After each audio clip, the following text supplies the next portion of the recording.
Hi everyone, my name is Makumba Gerard of EduMath. In this video, we are going to see how we compute some of the measures of dispersion, and under here we shall be looking at things like the variance, standard deviation, quartiles, percentiles, and decile. Now in this video, we are majorly going to focus on the first two, that is going to be variance and standard deviation.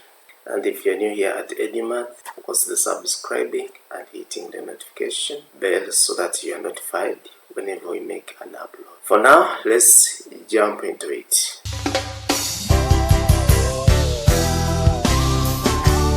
Alright, so we are going to start with variance and standard deviation. The formula for finding the variance is this one, and when we are given the working mean, the formula for finding the variance becomes this here, where this capital A here is the working mean or the assumed mean, then the D is the deviation. Okay, then standard deviation is just the square root of the variance. If we do not compute variance in this way, we can have it computed as variance is equal to summation f to bracket x minus x bar squared divided by summation f. So this here is another formula for computing the variance, where this x bar is the mean for the given data.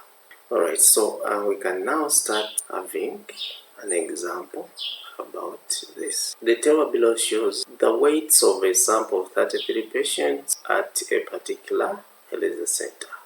These are the weights and these are the numbers of the patient. They need us to use the table above to find the variance. So we're going to use that variance is equal to summation fx squared over summation f minus summation fx divided by summation f, everything squared. And then the standard deviation is just the square root of the variance. So we are going to redraw our table, but including the columns of x, fx, and fx squared. Those are the new columns that we are going to include in our table. So first, let's draw the table. So within this table here, we are going to copy the weights here.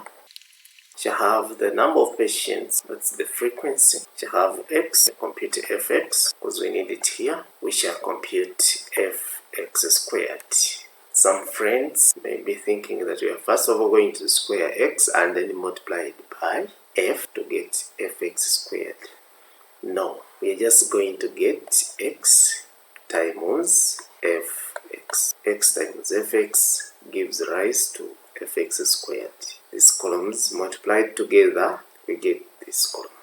Okay, so let's copy this here first. So when we check on our classes here, we see that these classes have equal class width. Alright, so the next thing, let's compute the values of x. X stands in for the midway. Okay, so how do we get it? The average of the class limit, 60 plus 64 divided by 2. Here we get 62.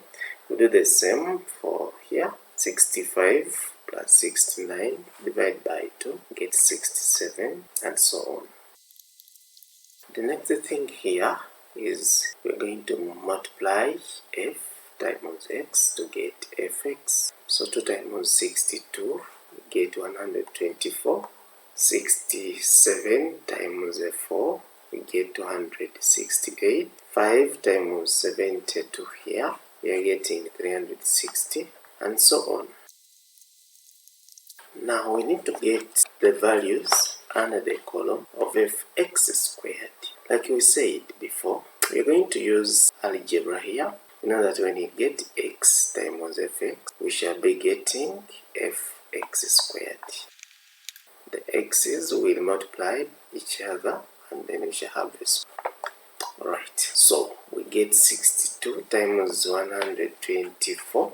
This gives us 7,688. So that's what we are going to be doing, getting this, multiplying it with this. So let's finish the table.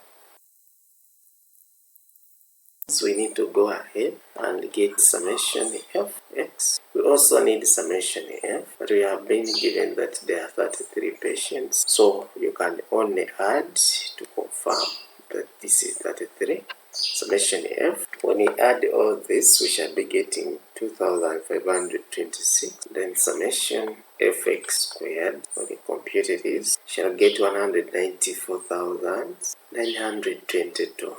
Okay, so having filled the table like this, so the next thing is that we're going to substitute these values here in the formula. Then we shall be having the variance. To get the standard deviation, we are going to be taking the square root of the variance. So we have that variance is given by this formula, where summation fx squared is 194,922 divided by summation f, which is 33, minus, we open a bracket here, summation fx, which is 2526, then divide by summation f, which is 33, and everything here is squared here. So var x, when we compute this, we shall be getting 47.5207, and this here is to 4 decimal places. So that is our variance. Next, we need to compute the standard deviation. The standard deviation is the square root of the variance, okay?